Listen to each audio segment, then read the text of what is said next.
Okay, so welcome to this guide, and on this occasion, it's about the ARP Odyssey from KORG. So this is not a review, it's a complete guide. We will go through every single thing this thing can do. Everything is divided in different sections, so if you look at the timeline or the description, you can easily jump sections or skip the ones that you know. And of course, if you like what I do, remember to like and subscribe. And if you want to buy me a coffee, you can. You need to go to the description, and right there you will have the links for Patreon, for PayPal, or maybe use the thanks button from YouTube. Everything helps. Okay, so let's begin. So this synth is just a bit weird, just to begin with, because they tailored this synth to be a performing instrument more than a studio instrument. And that's why you get, kind of a weird disposition of all the controls. Maybe on the oscillator, you can have the oscillator controls, but at the same time, on the same section, you have all the modulation section and a lot of the different things that you can do. And then it gets repeated on the oscillator number 2. And on top of that, you don't have knobs. You have sliders, so you can make fast changes while performing. Now, the ARP Odyssey is a duophonic synth. You don't have 2 voices. You have 2 oscillators. It means that you can play 1 key and maybe 2 keys at the same time. You can play 2, but when you play 1, it's going to be the first oscillator, and when you play the second one, it's going to play the second oscillator. So you don't have voices on this one. You just have 2 oscillators, and it's duophonic. But in essence, it's a mono synth. So usually when I create guides, I go in steps on categories, and I kind of follow the signal chain of the oscillator, of the synthesizer. I start with the oscillators, then I go through the filters, then the filter goes through the envelopes, and then I talk about modulations. It's kind of easier to learn when you split into different sections like that. But this synthesizer is a little bit special because, again, everything is kind of mixed and blended on the same spot. So on the oscillator number 1, you also have an LFO, and at the same time you can control modulation, or you can do random with the sample and hold. So yeah, we need to do a lot of talking in terms of a lot of different parts of the synthesizer. So first, I'm going to start talking about the oscillator number 1, and at the same time, when I cover this, I will need to talk about the LFO and how that works, how the envelopes works, and how the sample and hold works. So we're going to be kind of jumping sections right here. But mainly right now, we're going to talk about the oscillator number 1. Now, before we can start, of course, we need to kind of create or, have a starting point. And it's going to be all the switches up, all them up right here on the, in the middle.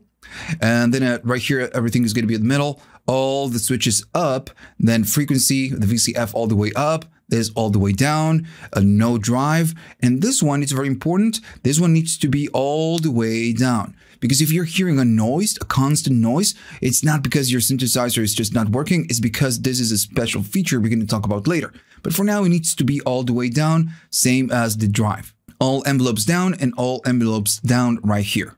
So this is my default patch. Now, at the beginning, when you kind of turn on, and if everything is like this, you start playing something and you're going to get no sound. And it's because right here you have the oscillator number 1 and 2, but you need to kind of allow the oscillators to play something through the mixer. And notice that the colors are also very important. The blue is going to be oscillator number 1. So this is the control for the oscillator number 1. The green is going to be the number 2. So it's going to be this one. Okay, so if I want to bring some volume and enable or hear something about the oscillator number 1, I need to go up in volume. That's still not going to do anything.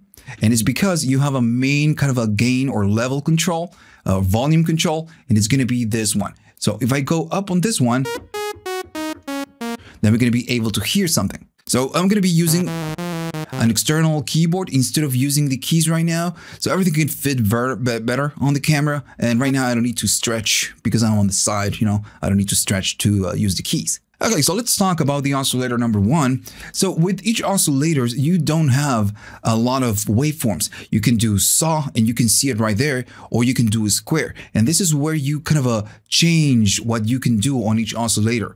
Right now, only the 1 is on, right? So that's a saw. So if you want to change it to a square, you're going to need to go to square. And notice it says VCO 1. That's a square, and that's the saw, right? So pretty simple. So right here, you have the main tuning controls. So this one is going to be the chords, and this one is fine. So usually you get on different synthesizers, you can go by semitones, switch by semitones. In this case, you cannot. This will go in hertz.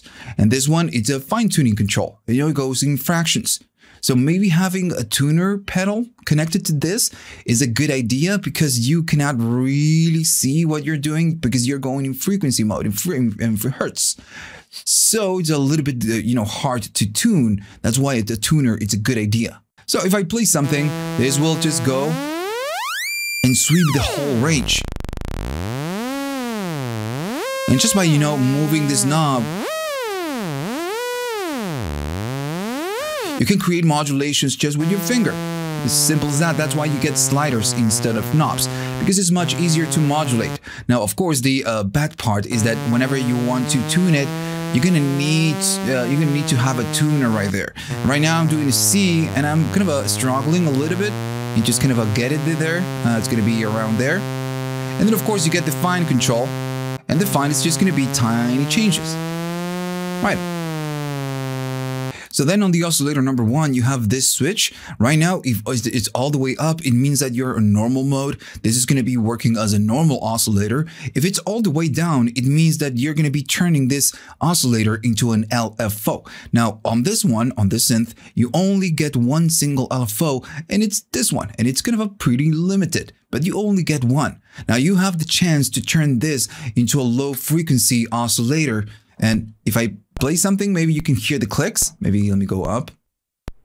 There you go. You can see the clicks right there. So now this is working as an LFO because later we can use it to modulate the oscillator number 2 with the number 1. But we're going to talk about that later. For now, we're just going to use the oscillator in normal mode. So that's it, that's the oscillator. It's just pretty simple. Now, on this synthesizer, modulation, it's very important. That's why on the kind of the same section, you have these options right here at the bottom. And all of this is about modulation. Now, we're going to go in order from here to here, And once we learn this, learning the second oscillator is just going to be piece of cake. And once you understand the oscillator number 1 and 2, everything else is just going to be a bit easier to understand. Because, remember that all the sections are kind of super connected to each other. Now, the first one, this control, is going to be the modulation for frequency. And notice it says FM, so that's frequency modulation. Now, this one, the orange one, and notice that you have a color orange, and then the LFO has a color orange. So yeah, this is the LFO, and the orange means LFO. So this one will just modulate the frequency of the oscillator. How? Well, you have a sine wave or you can do a square wave. And how fast it's going to go is going to be this control. This is how fast you're going to go on that LFO, and maybe you can see a blinking light.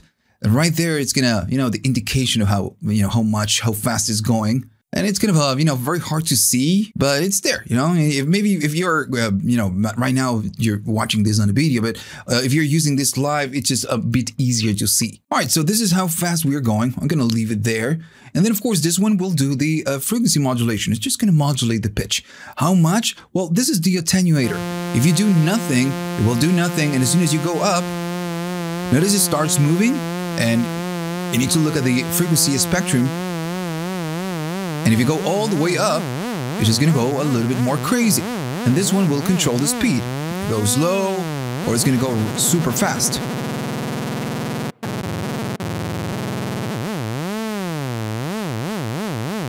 Right, so pretty simple. Now, how are you going to be doing this, or with which waveform? Well, it's going to be the LFO, or it's going to be the square. So if I go to the other one, which is the square, of course, we're going to get that on-off kind of a sound.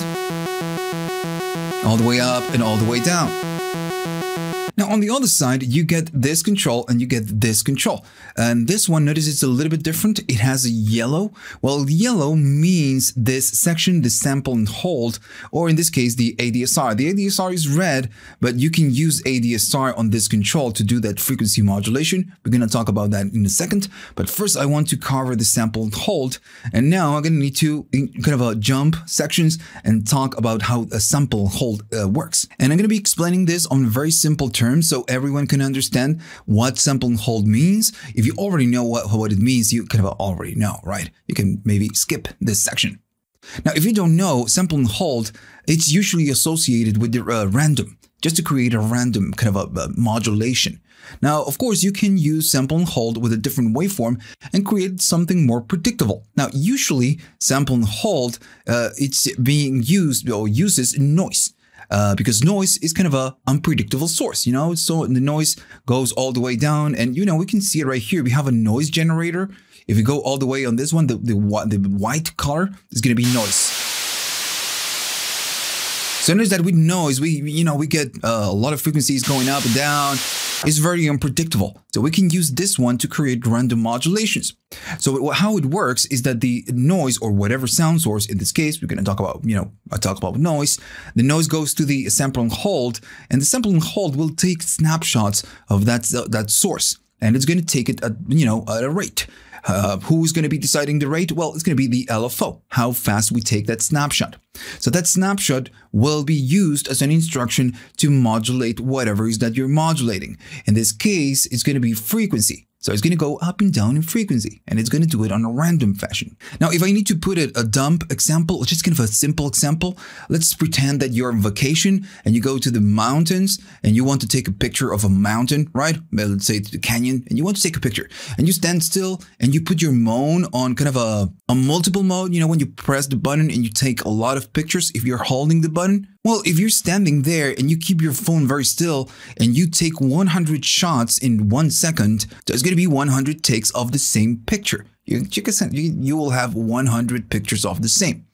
Now, what happens if you do the same and you start moving the phone on a random kind of a fashion? All the pictures are going to be different because you're moving the phone. So every snapshot, you're gonna be moving, all over the place. So every picture will be different. Well, this is the same example. It's gonna be taking snapshots of a sound source, in this case noise, and every snapshot is gonna be different because we are kind of moving it, and how fast we take the snapshots is gonna be the LFO. So that snapshot, since it's different, is gonna be used to modulate. Now, if I go up on this oscillator and I go all the way up on this modulation, notice that nothing will happen. There is something going on. You can see it right there. It's moving, but nothing else happens.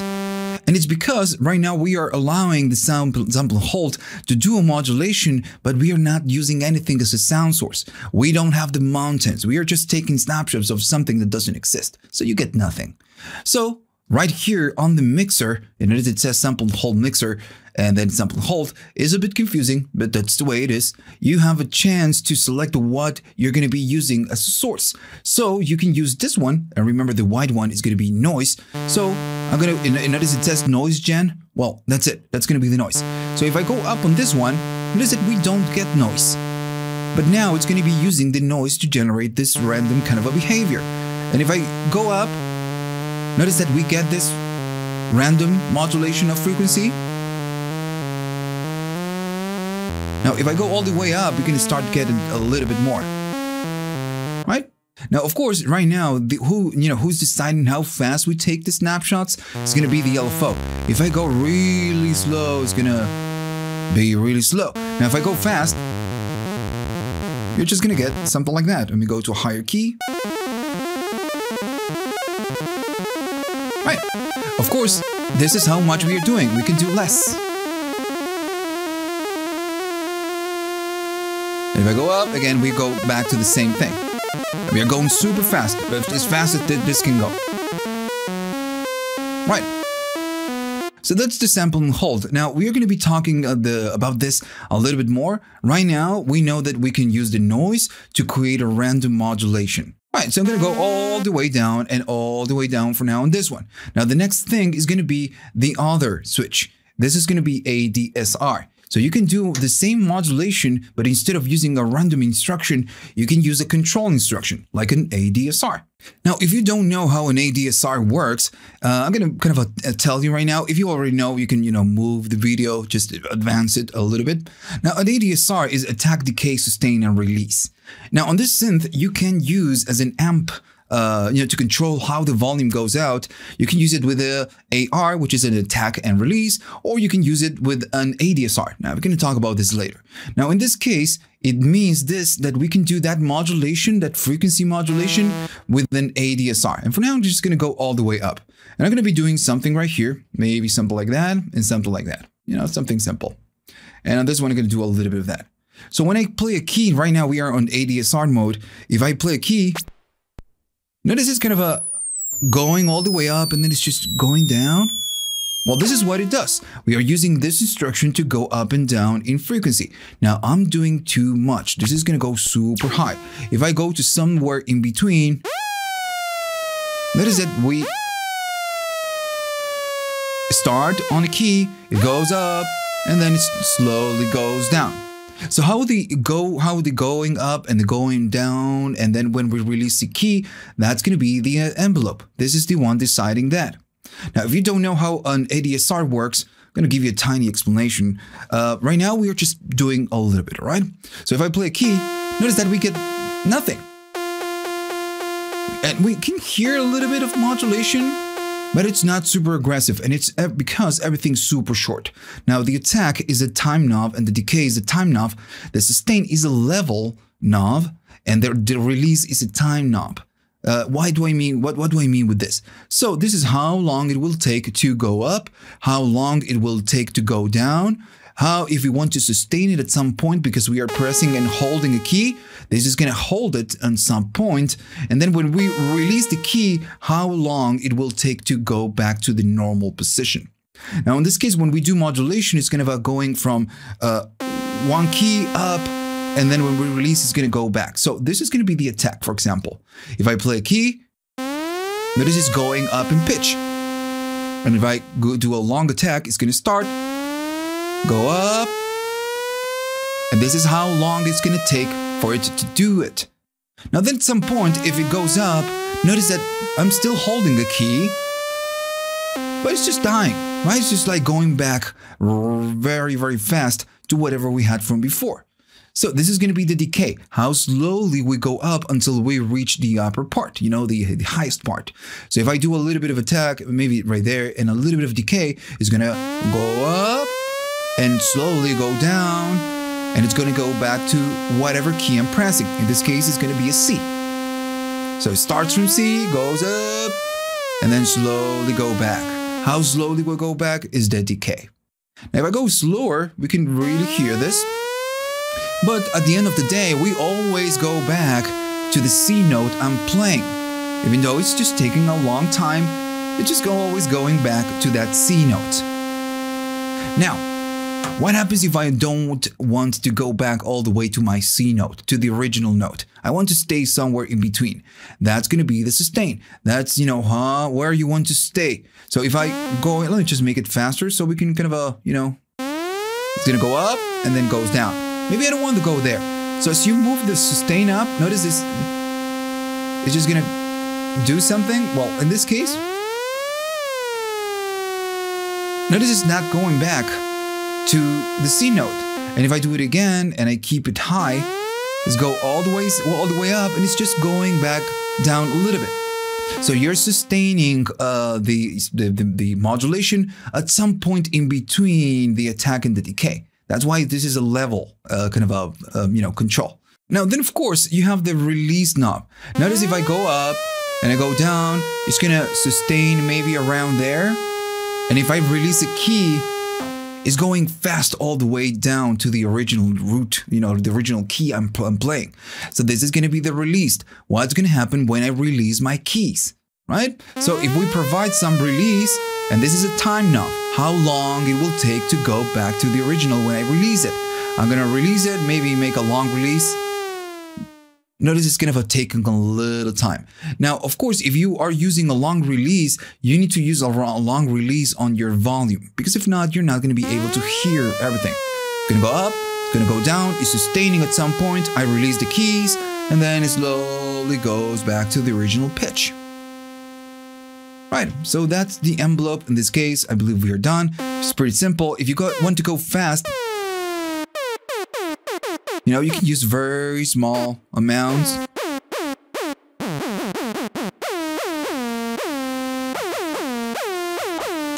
Right, you can use very small amounts of this one just to create something.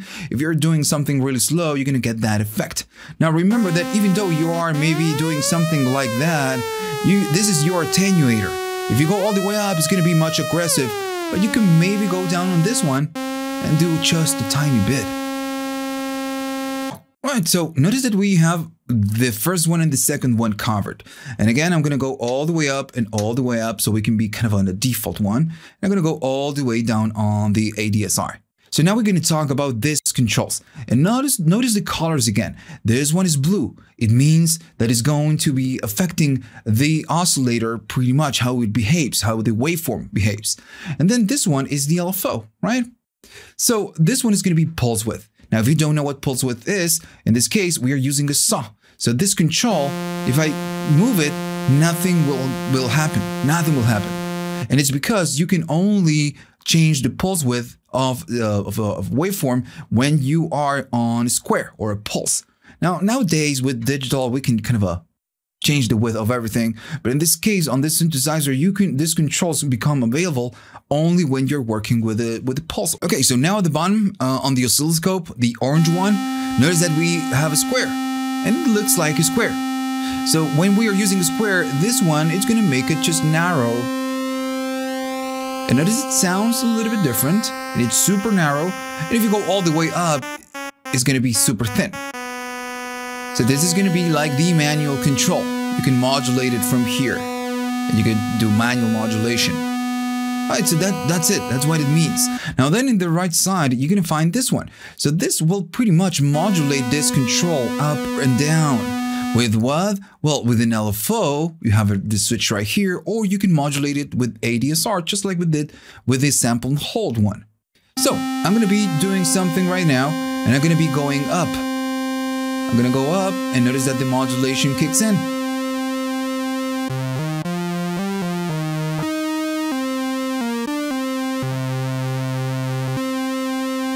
Right, it's just going to go up and down, and how fast you go, of course, you're going to need to decide it with the LFO.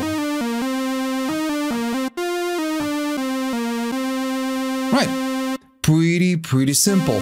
Of course, changing this value will affect how this behaves. If you do nothing, still going to be doing some modulation because it's going up and down from here. But then if you go here, it's going to go up and down like that. Right. So this is the first way you get to do pulse width modulation, which is going to be with the LFO. But if you go to the other one, it's going to be the ADSR. And this one works just like we did before. The ADSR is going to be controlling how long it's going to go. Let me just maybe do it like that so it's going to be obvious. We're going to do some modulation. Maybe I'm going to go and put it right there. And how much of the envelope we do is going to be this control. So if I play something, now this is kind of slowly going up. And then when it's done, it's going to go back, just like the sample and hold one. If I want to slowly go back, I need to do some decay. If I want to stay in between, I'm going to leave it right there, and we're going to stay somewhere in between. Now this is not going all the way back. And when I release the key, I need to provide some release right there. It's going to be how long it's going to take to go back to the original pulse width. Now, one thing that you need to remember with envelopes, in this case an ADSR, is whenever you go all the way down or up on the sustain, you lose your decay stage. Notice it's just not moving. It's going all the way up. And if I go all the way up on the decay and do something like that, it's going to go up and it's going to be stuck right there because the sustain will disable the decay. And when I release the key, it's going to go all the way down, right? So that's how it works. Now we know. Now, notice that we covered pretty much the whole thing, the whole section about the oscillator number one. And in between, we talked about a little bit about the sample and hold, the mixer, and the LFOs. So if you go to the oscillator number two, and now we're going to talk about this one, the oscillator number two is going to be the green one. So if I want to hear the green one, I just need to go right here, make sure that I select the waveform I want, and go the way up. Notice we get a louder kind of a sound. And it's of course because we are playing both oscillators at the same time. Right, so you're going to be enabling from here. Now in this case, I'm going to go all the way down. I'm going to put all switches up, and I'm just going to be using the oscillator number two. We're going to talk about this one. So if you go there and you go, kind of a compare, you have the same colors, and it's because you can do pretty much the same. You there are some changes, we are going to be talking about the changes, but everything you've learned right here is applicable right here. It's the same thing. The only thing that it's going to be changing is how you are doing it. So notice on the first one, we can do pitch modulation. How are you going to do it? Well, it works the same way than the oscillator number one. The LFO is going to decide how you're going to go up and down in pitch. How you're going to be modulating this. But then the changes start to appear. Right here, you can do a square, but right here it says sample and hold mixer or pedal. We're going to talk about this in a second.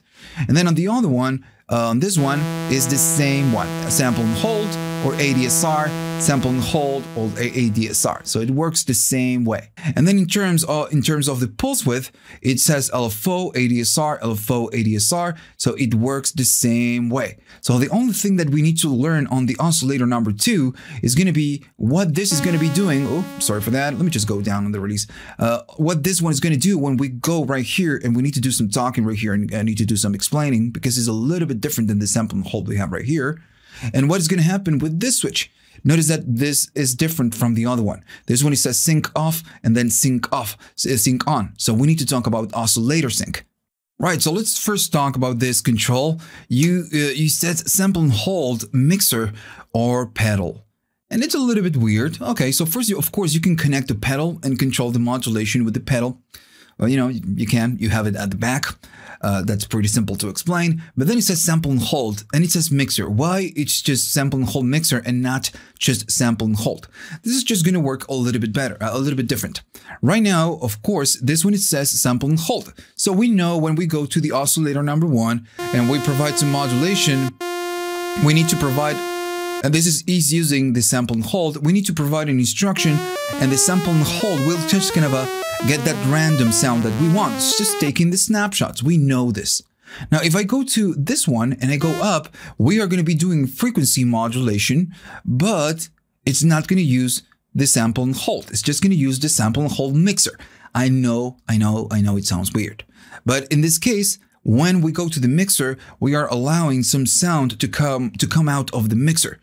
But it's not kind of giving you that sample and hold. It's just giving you noise, or it's just giving you some other thing. So if I go all the way up on this one, notice that nothing happens. But if I provide a sound just like that, and right now, let me just go back to the oscillator number 2, of course. This is what we get. We get something weird. Right now we get nothing. But if I go up a noise, we get that sound. So what is happening right here is that the frequency modulation, it's not being made by the sample and hold, not taking the snapshots. It's the noise. It's just noise, frequency modulating whatever frequency that we are using. It's just going up, and just like we do with the noise. So yeah, it's not using the sample and hold. It's using the sample and hold mixer. So it is a little bit confusing, yes. And remember, this synth, it's very old. The design is just way old. This came before the MS-20, so it's just very old. So the layout's just, maybe not that correct for today's standards. But it makes sense. You're using the sample and hold mixer instead of just using sample and hold. So if you do noise, the frequency modulation will be made by noise, right? So if I go all the way down, notice that you have other controls right here. So in this case, instead of using a noise, it says VCO2.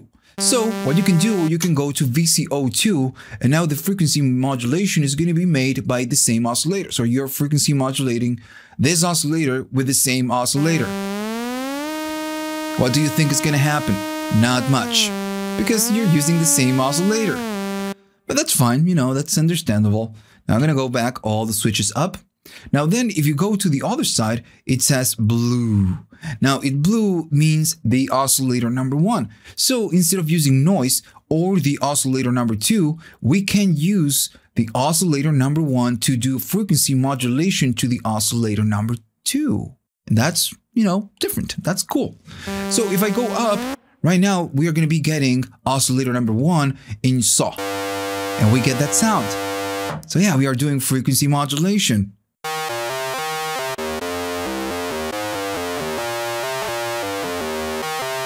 Now, of course, everything's super bright. could do something like that.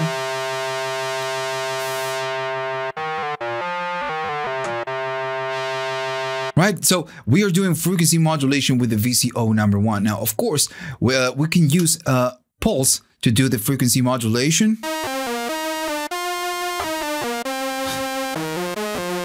And you're gonna get different timbres.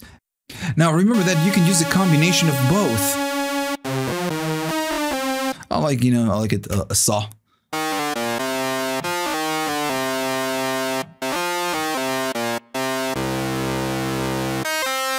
Right, so it's a really cool sound. Now, right now, it's just very raw. We are not using effects.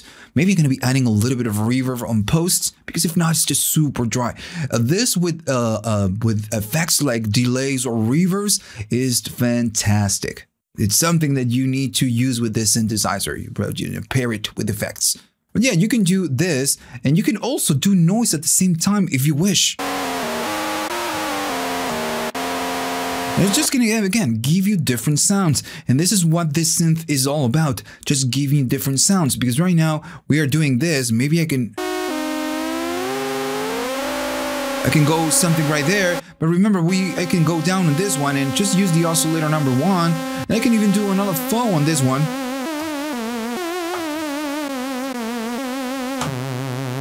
And we're going to be getting different sounds just by using and moving and enabling some switches. You know, very tiny little movements, and the sound changes a lot.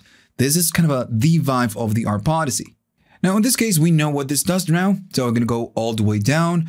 I'm going to go all the way down, all the way down. And I'll remember the starting point is all switches up. Now, when we use this feature, and now I'm going to go back, I'm going to forgot to tell you, when we use this feature, we can use this as a modulation source. So again, I'm going to go up, and we are going to be using, I don't know, the VCO 1, and I'm using this one. If I go, we know we get that sound, right? Now remember that this one can be used as another faux. So if I go all the way down in this one, now the oscillator number 1 is another faux.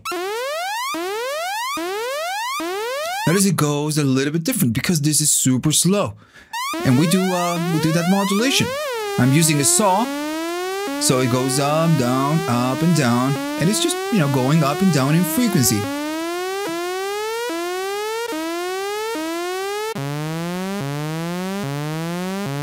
Right, pretty simple. If you want the on and off kind of a behavior, you can go to the saw, to these pulse, and it's going to be like on and off, on and off. So, you know, different combinations, frequency modulation, you maybe change it to another faux and do something else. It's a super cool synth. Now, then you have the other feature, which is going to be sync. Now, if you don't know what oscillator sync is, one of the most kind of a classic sounds you could get from a synthesizer. So what sync means is that the oscillator number 1, in this case, you know, on this synth, the oscillator number 1 will be a master and the second one is going to be a slave. So what it does pretty much is that the phase of this one is going to be in sync with the oscillator number 1. So in kind of a lame terms, if you want to really kind of get super detailed information about his synth, about oscillator sync works, you can go to the web and you can find it right there. I'm just going to give you kind of a simple explanation because this is a family show. I'm targeting anyone that wants to learn. So basically what it happens is that the oscillator number 2 cannot do whatever it wants. It doesn't matter if I change the pitch, it cannot do it because this one will be restarted to be in sync with this one. So if I start switching this one cannot do whatever I want. It's going to kind of restart to be aligned with the first one the whole time. And that is going to give you a change in timbre. And you're going to be able to recognize the sound because it's a very classic sound. If I go to oscillator sync on, if I play something, notice that you don't get a lot. You just don't get a lot. If I bring the oscillator number 1 and we are doing both saws, you don't get a really cool change. It's just louder. And it's because both are on the same spot. They are doing the same thing. They are playing the same waveform. They are on the same spot in terms of tuning, so you don't get anything. Now, remember, this one is going to be forced to be in sync with this one. So if I play something and I start kind of shifting or moving this one is going to be starting to force and be aligned with this one.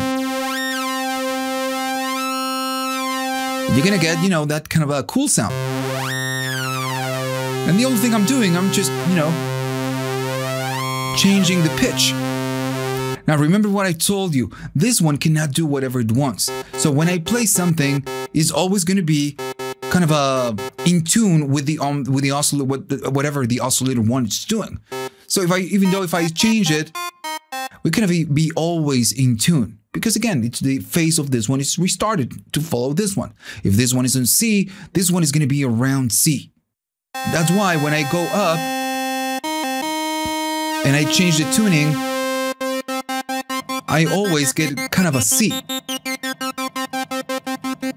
Right? So it's a very common effect.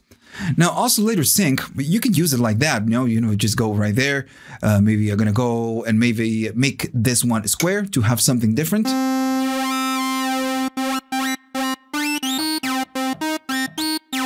You can modulate it with your finger, which is fine. Now, oscillator sync, it's kind of a cool effect when you start using it and you start modulating this knob, maybe with a different thing. You could use an LFO, for example. If I go into an LFO, now maybe we are going super fast and I'm going to do a little bit more and I'm going to go right here. Right?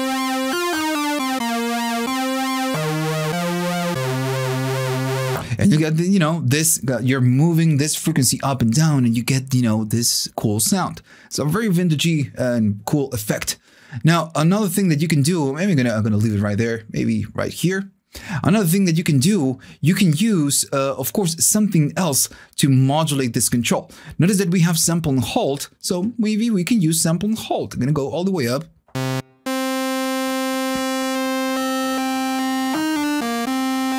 I'm gonna go faster.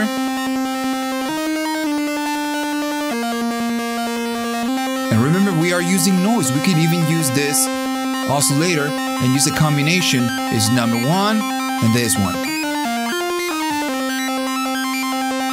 Right, what happens if you don't want to do random?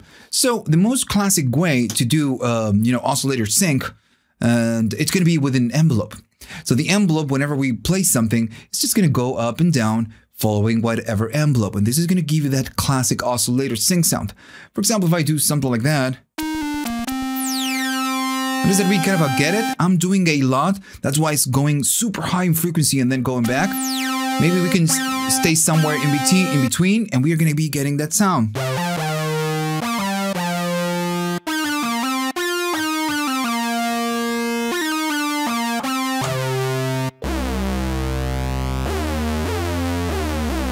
Right?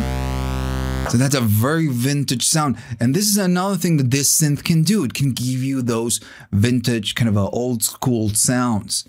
All right, so for now, I'm just gonna kind of put everything in tune. I'm gonna go off of the oscillator sync. I'm just gonna, again, go back to default, all down. And right now, I'm not doing anything. Everything is default because in the next one, we're gonna kind of talk about something else. All right, so notice that we covered pretty much everything about the oscillator number 1 and 2, and at the same time, some features that we have right here. I'm gonna go maybe to, I don't know, oscillator number 2. So we need to kind of finish talking about this. Now, by knowing the oscillator number 1 and 2, we know what these controls will do. We can, you know, do random or use the noise generator to do frequency modulation on the number 2. We can even use the oscillator number 1, and you know, you can do the oscillator number 2. So we kind of already know this, right? So we talked about this. Now, of course, what are these two options? Okay, so let me go and kind of give you a good example. I'm going to go to oscillator number 2. I'm using a saw, and I'm going to keep on sample and hold. I'm going to go all the way up, and I know you're going to say, you know, we get that crazy sound. And yeah, we should be getting that crazy sound. If you're using sample and hold, we are missing a source. So if I go all the way up on noise, we start going to, you know, get that random. If I go faster, we are just gonna get it. Okay, that's fine. And I'm pressing and holding a key. You have this one, LFO trick, and then keyboard trick. So this one means that you're not gonna be able to decide how fast you take the snapshots. So that's gonna be the LFO. That's why it's saying the one deciding how to trigger and take the snapshots when we trigger is gonna be the LFO. So the LFO is in charge of taking the snapshots. If I play and hold, the LFO goes slower snapshots or faster snapshots. Pretty simple. Now, it's what we know, what we've been using. If I go to the other one and I play something, we get nothing. So why do we get nothing? Well, we are really getting something, but the thing is now, who's going to be taking the snapshots is not the LFO. The LFO is not in charge anymore. It's going to be the keyboard. What part of the keyboard? Well, every time you press a key. If you play a key, it's going to be taking a snapshot on each key trigger. So notice I'm playing the same key, and I'm going to do it from here maybe. Notice I'm keep playing the same key, and I always get something else. So yeah, now the LFO, or who's gonna be triggering, is gonna be this one, right? Pretty simple, the keyboard. Then you have the lag. The lag is very simple. If I go back to the LFO, notice that the changes when I do noise are pretty abrupt. They go all over the place, up and down, up and down. So the lag is just gonna smooth those changes. Pretty easy, right? It's like kind of a gliding through the changes. Hard changes, smooth changes. So that's it, that's the whole mixer. Notice we covered pretty much the whole synth. Now we need to talk about filters and how all of this works. Okay, so now we need to talk about the filters. This is the filter section. You can do cut of highs, cut of lows. We're going to talk about this in a minute. And then you have this section, which is very related to what we do right here. But first, we need to talk about why you get 1, 2, 3. So you get the 3 different types of filters, and it's not because, just because. It's because KORG, when they released these versions back in the day, they released 3 different versions of the same gear. So the Mark 1, which is the number 1 right there, the filter from 1972, the Mark 1 had a different filter. So the Mark 2 had a different filter, and the Mark III had a different filter. So they kind of included all the 3 filters on the same one. So you can have the 3 different versions, or the filters of the 3 different versions. Now, the 3 are a little bit different from each other. The first one is a 2-pole filter. So it means that you're going to be cutting less frequencies when you go down on this control.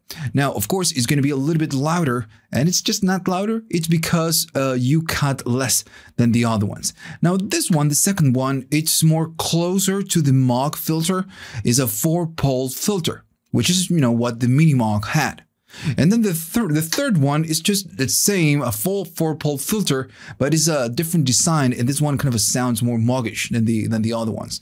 So they are different from each other. But the first one is you're going to be cutting less because it's a 2-pole, and the 2 and the 3 are 4-pole. So you're going to be cutting more. It's a bit more aggressive cut. Now you need to thank KORG that they've added the 3 filters, because you can get different sounds by using the different filter. Now, for example, Behringer, they've released their version of the Arp Odyssey, which is super cool, and they've included the same feature. And of course, it's because they are competing with with this Arp Odyssey.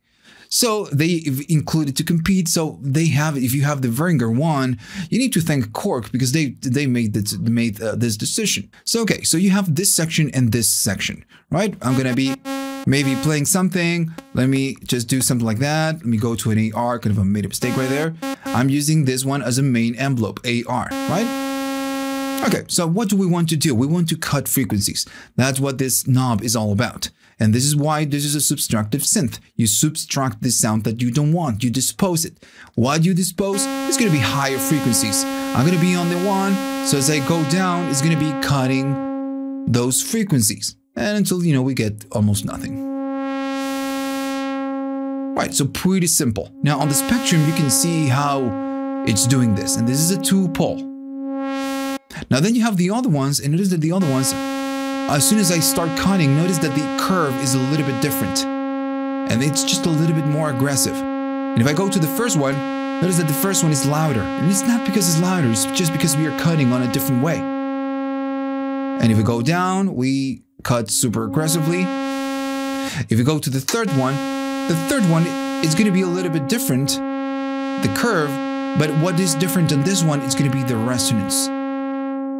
Yeah, that's it. Now we need to talk about the resonances. For now, I'm just going to go to the number 1.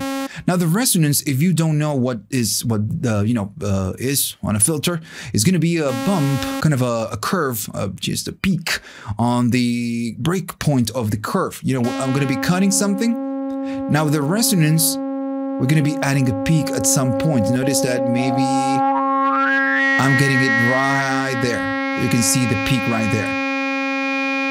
Now, as soon as you go up, you can start getting this resonating sound. Well, that's very normal.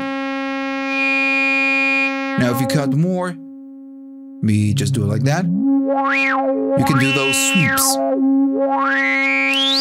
Now, the main difference of this ones with the other versions is going to be the resonance.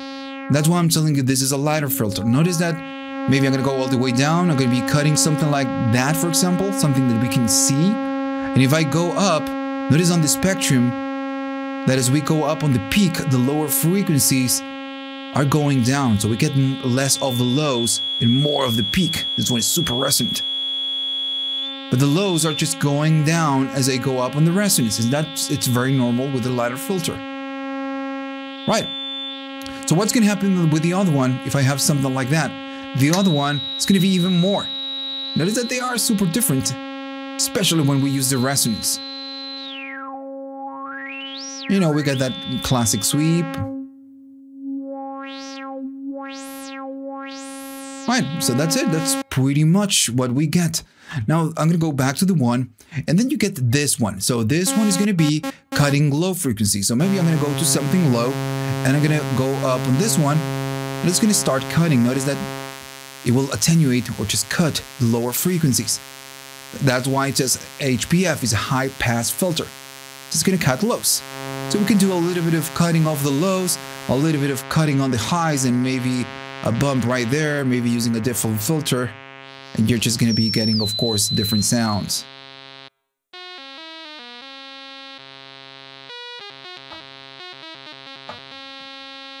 Of course, I'm cutting a lot. Right, so that's pretty much it. Right? Very, very simple. So I'm going to go all the way down, all the way to the one, and all the way right there. So we're going to talk about this one, the drive. Now, the drive, it's a drive. You know, you can add a little bit of drive to the filter, to the signal. Now, on this case, on this synthesizer, you cannot, decide how much you want to do. For example, I don't know, with any other synthesizers, like, just maybe from KORG, from the same family, talking about the Minilog, where you can decide if you want to do 0 or you want to do 50% or maybe 100% of the drive.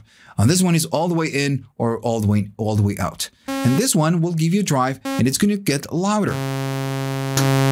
But this is just much louder. So of course, when it's super loud, this is your volume. So you can go down in volume.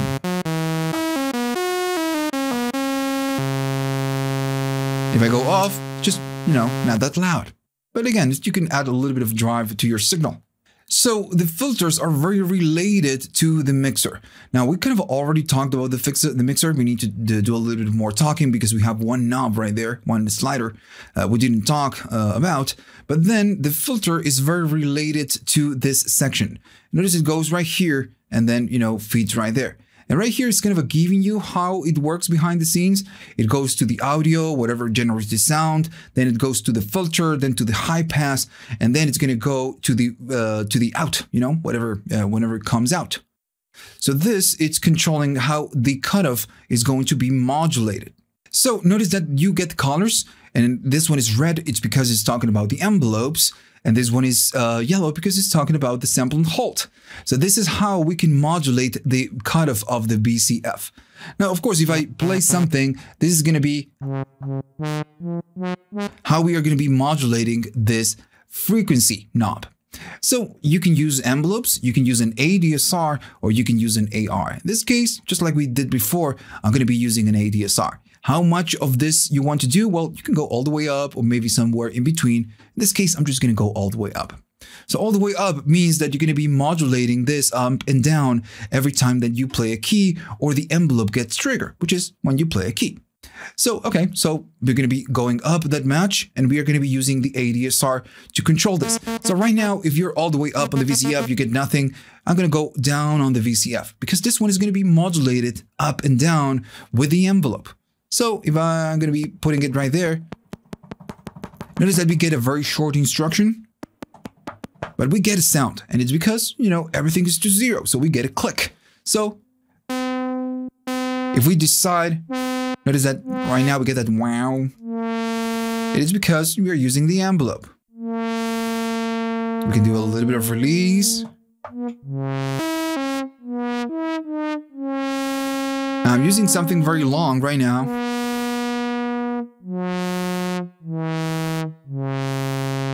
Right, and we can see right there on the spectrum how this is going. If we add a little bit of resonance, we're gonna get that classic sound. Now I'm going really aggressively. Maybe we can do something faster. And remember that changing the different filters is going to give you different sounds. Maybe I can use the filter in this one. Right, so very cool. You can do some very short instructions, just something like that.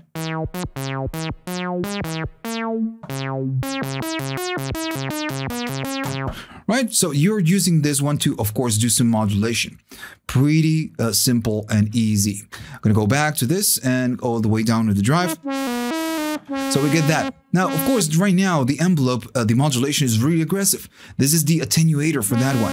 So if I do something in between, it's just going to be less aggressive.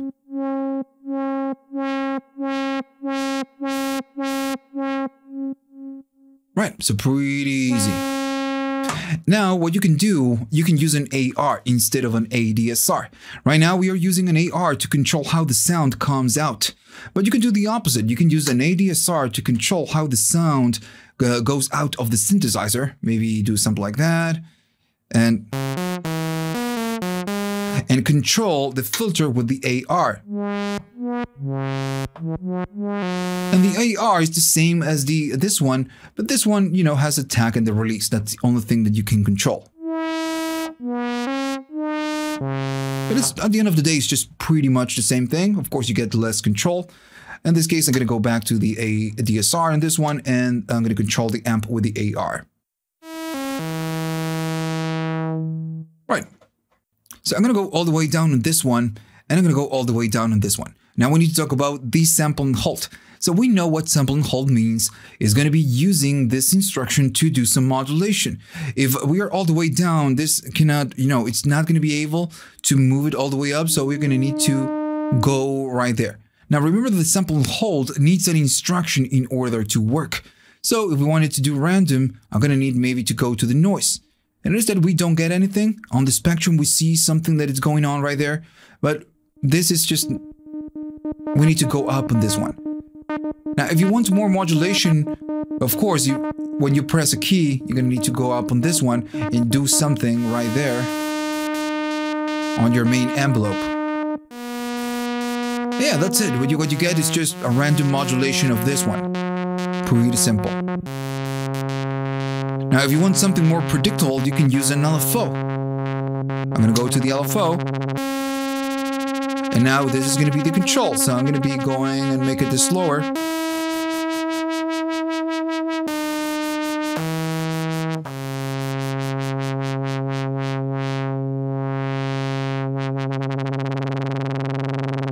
Right? Again, super simple. Sample and hold or LFO. We kind of know this. Now, this one for us is a little bit new. Okay, so right here you get your keyboard control, or you can use the same thing we have on the oscillator number 2, the sample and hold mixer or pedal. We can use the same thing and it works the same way.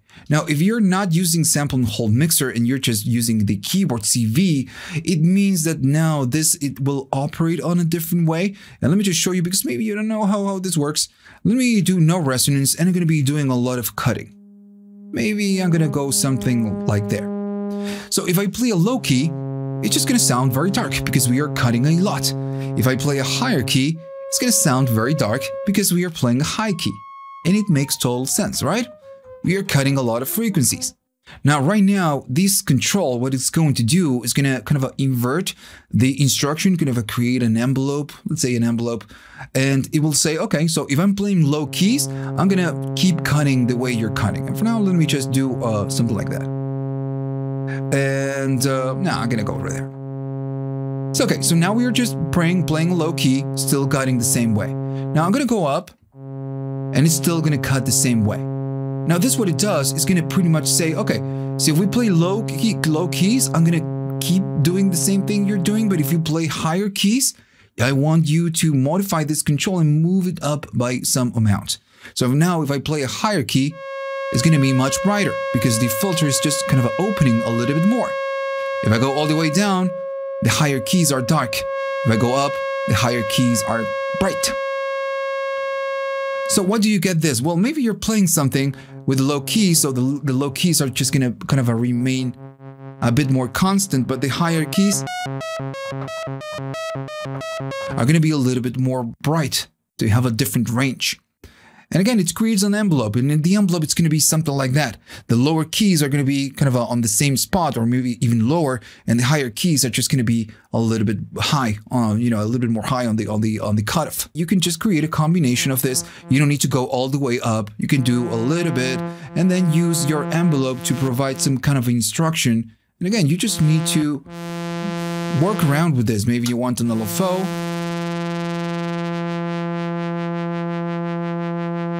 Something like that. I'm gonna go right there. I'm gonna use a little bit of drive.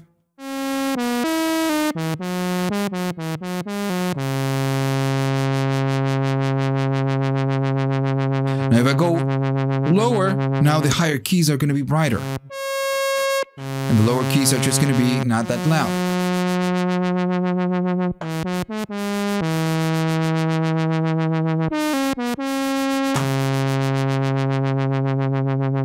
Right. So yeah, you get your envelope, so you can modulate the cutoff frequency, you get your LFO or your sample and hold, or you get your keyboard CB, which is going to make it brighter, make the higher keys brighter or not. Now then you get your sample and hold mixer, and this is pretty much the same thing we did previously with the oscillator number 1. If I go all the way up on this one, notice that maybe I'm going to go right here. We get that modulation. It's because we are using noise. But maybe I want to use the VCO1 in LFO mode.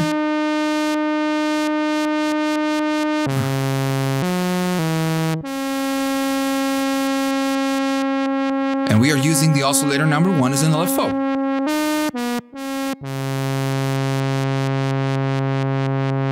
Right, so this works the same way it works on the oscillator number 2. I feel like at this point, I don't need to explain it. Right, so let me go all the way down and back to a default kind of a patch. So I'm gonna go there, I'm gonna go there, I'm gonna go no attack and no release. Pretty simple. We know what this is going to do, what all the switches do right here. So we are missing a couple of features only. It's gonna be this mixer, which we already know this too. We can go both oscillators. I'm gonna be going in no, of course, LFO. I'm doing a little drive. It's going to be a little loud.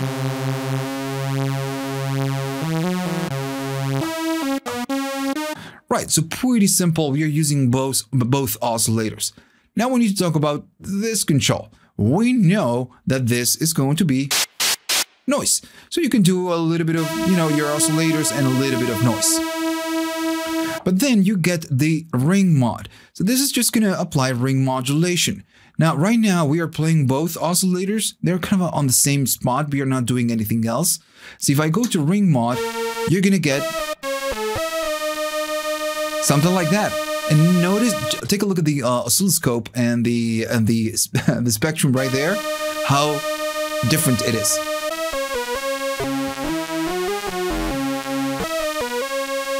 Now, of course, so to do ring modulation, and I'm not going to, of course, explain how ring modulation works. This is something that you can find on the web very easily and even find the math for this. But remember that with ring mod, it's kind of it's just like the sync, for example. Let me just give you an example. They work on a different way, but by offsetting the different sounds, because they're kind of being modulated, they're modulating each other, we're going to be separating them, and when we separate them, we get different tones, different timbres. So right now, we just get this. But if I start shifting, Notice that we get a completely different thing.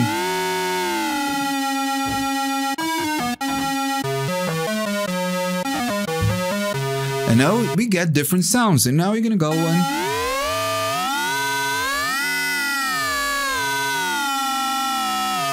right there we are kind of an octave higher.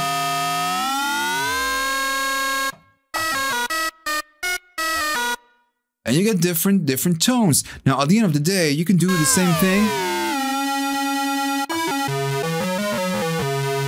And you can use a little bit of ring modulation, but still use your main oscillators.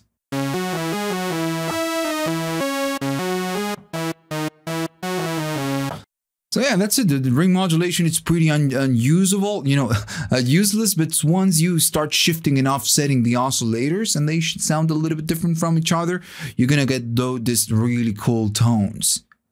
All right, so for now, I'm just gonna go all the way down to this and we are back to something default. I'm gonna be using the oscillator, maybe number 2. And why not the number 1? Let's just kind of try to tune them. And notice, this is something that you're gonna be doing the whole time. You're gonna try to tune them. And I have a tuner, right? You know, you cannot see it, but I do have a tuner. And with the Arp Odyssey, this is the only thing that, you know, it sometimes sucks. That you're gonna need to kind of adjust whatever it is that you're doing. And sometimes it just takes a little while. So I'm on the B, I'm gonna go to C. There, it's kind of almost there. There we go.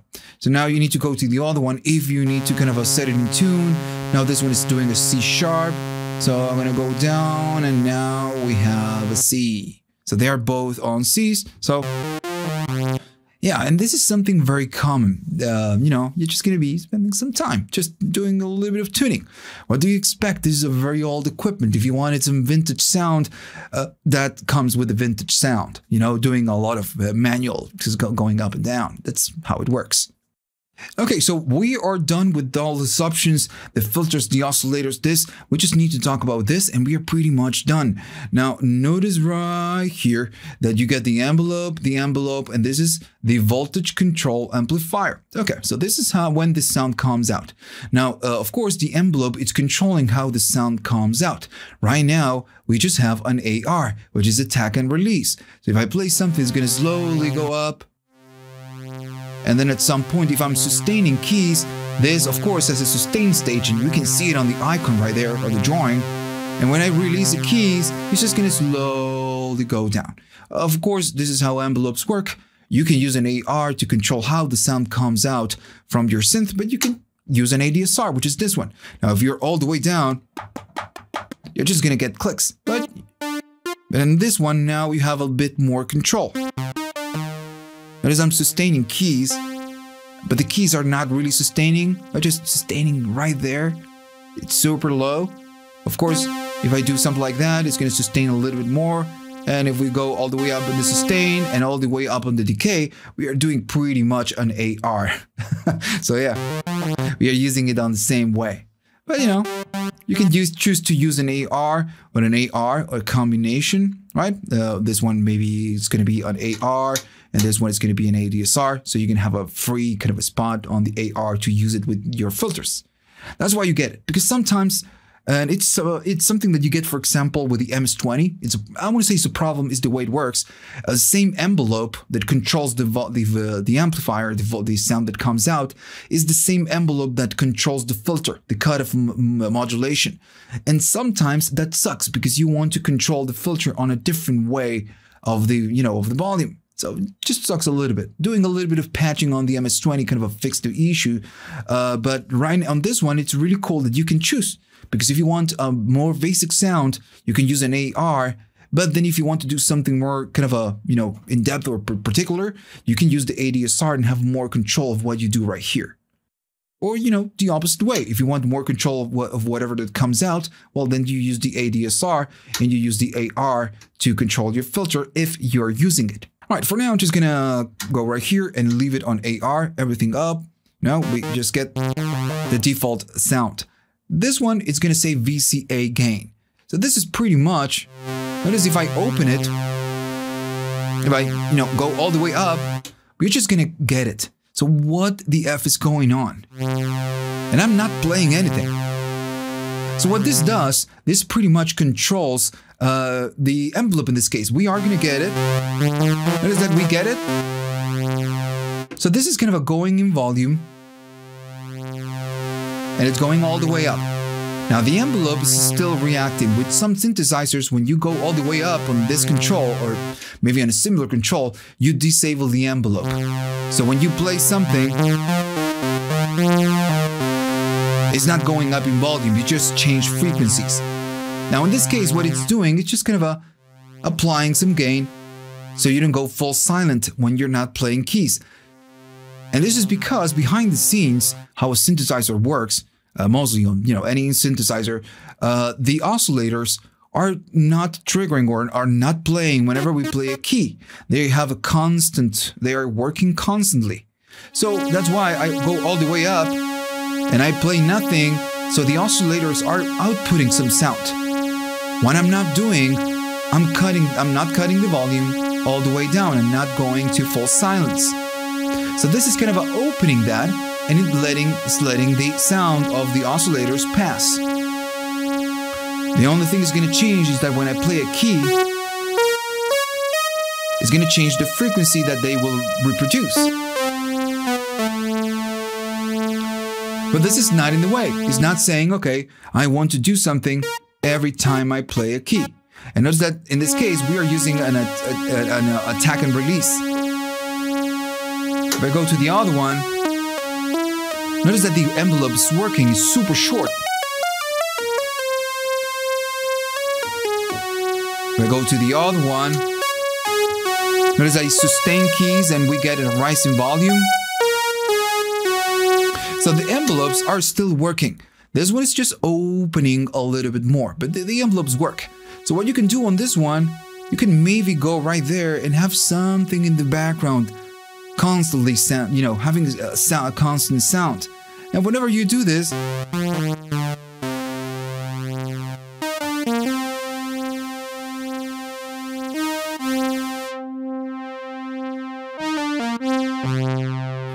if I release a key, there's always something in the background. It's going to be the last key or the last frequency we played. And if I release, it's still there. So that's why you get it. It's I wouldn't say it's like the best feature, but it's something nice. Maybe you want something when you release the keys. Let me do more release. We are using an ADSR. So when I release the keys, it's gonna slowly go down, but it's not will go down all the way. We always have something in the background, kind of a sounding, and sometimes could be really useful. Okay, so let's go all the way down on this one. We have the kind of the classic sound. I'm gonna use the AR. Right, so we know pretty much everything. We need to cover what this will do, and we need to cover these controls right there. Okay, so we still need to cover a few more things. They're very simple, so we are almost done. So notice right here that you get 3 options, and then they are below the ADSR, but then you get ADSR and then it says AR. It is a little bit confusing. So this pretty much is the gate. Notice it says keyboard gate on the ADSR one right there, and then it says keyboard gate on the AR. So this what we'll do, it will use the LFO to trigger your envelope.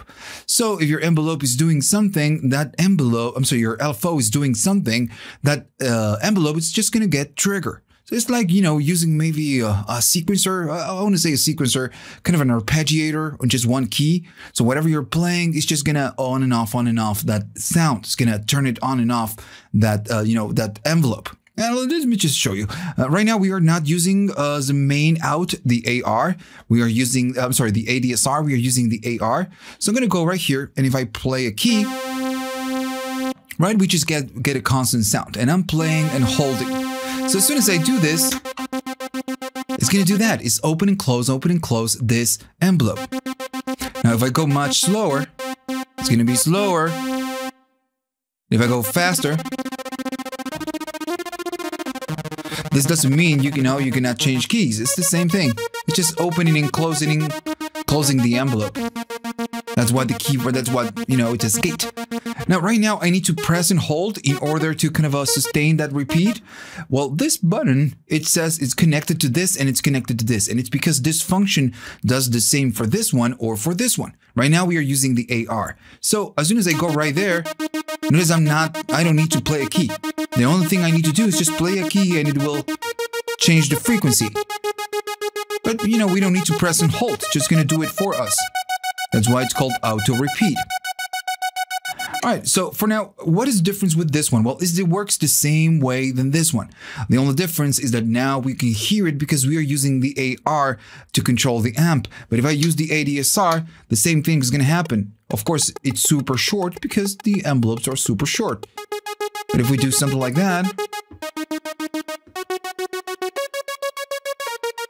and if I auto repeat, right? So again, that's the way it works. Pretty simple. The only problem right here is that it's just confusing. Now, what if you don't want to do this, right? We are not doing this on the AR, but we are doing it on the ADSR, right? So maybe on this one, I am using the ADSR for the filter, so this will use the LFO repeat on the ADSR. Since the LFO, the frequency is just using the ADSR, just go open and close it. And if I do off, you know, nothing is happening. The volume of the synthesizer is just being controlled by this one. This one is not auto-repeating, but the filter does. And if I do both, now both are just, you know, doing the same thing. All right, so, you know, that's what it means. So then there you get the other controls, and these ones are going to be very simple. I'm going to keep on AR. Now we have noise. Remember, we can do noise. I believe I'm cutting a lot. Yeah, we get noise. It's a little bit annoying, but instead of doing white noise, you can do pink noise, which is going to be not that white. That's it. That's the main difference. You can do white or you can do pink noise. All right, and then at the bottom you have your transpose controls. Right now I'm using a MIDI keyboard, so maybe not the white noise. Maybe just bring both oscillators. If I press something, this is gonna go up or it's gonna go down. And notice it says 2 octaves, so it's really aggressive. Then of course you get your portamento. This is just gonna glide whenever you play different keys. And of course, if you go super aggressive, the gliding will be just much slower. Right, so pretty simple. Now, notice that you get something that says mode right here. So this one, it's pretty, you know, it's not obvious at all. So this one, what we'll do, it will glide if you switch the controls, if you switch the octaves. If I'm playing something and I go to up, instead of going instantly up, it's going to glide all the way up there. But right now it's off, so you can enable it. That's what it does. Now in this case it's off, so you know we are not getting that effect. So then you get right here at the bottom these 3 controls, and they're kind of hard to operate because you need to kind of press really hard. Not very fan of this implementation, but you know, it's what you get and it's cool. So what you get is a vibrato. So if I play something and I press it, it's just gonna do a vibrato. Right? Very simple. Now the other ones is going to be, if you play a key, it's going to go sharp or it's going to go flat. And these ones are just a little bit hard. I'm going to need to kind of move maybe away from the microphone a little bit. And then the other one. And again, I'm in a weird position, so I'm kind of But that's what they do. They go flat or they go sharp for a pretty simple implementation. So usually on my guides, I don't provide my opinion because it's about a guide, not about my opinion. I'm gonna, you know, give you my opinion.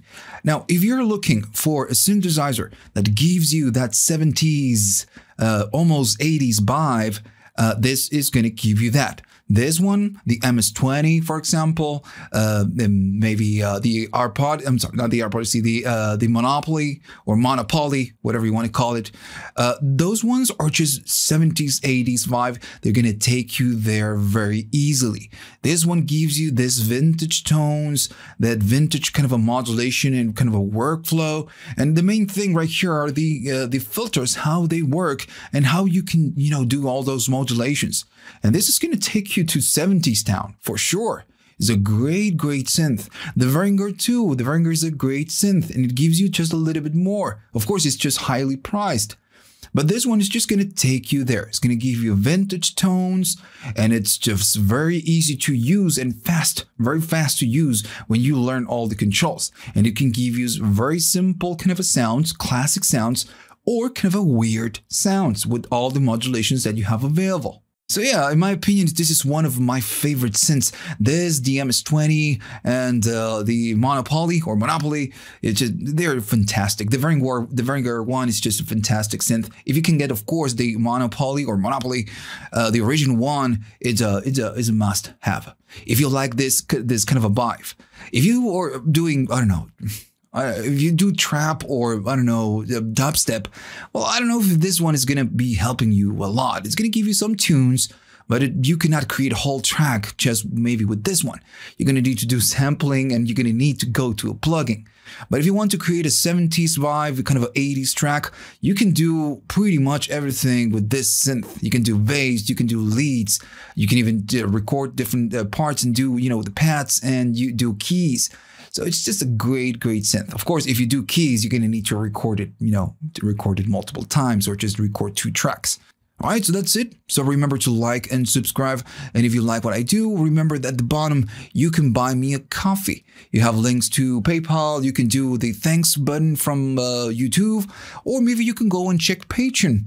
You're going to get all the videos I do. They're, first, they're going to be showing on Patreon, and also you get some cool downloads. So yeah, if you want to support the channel and buy me a coffee, you can do so. All right, so see you on the next one.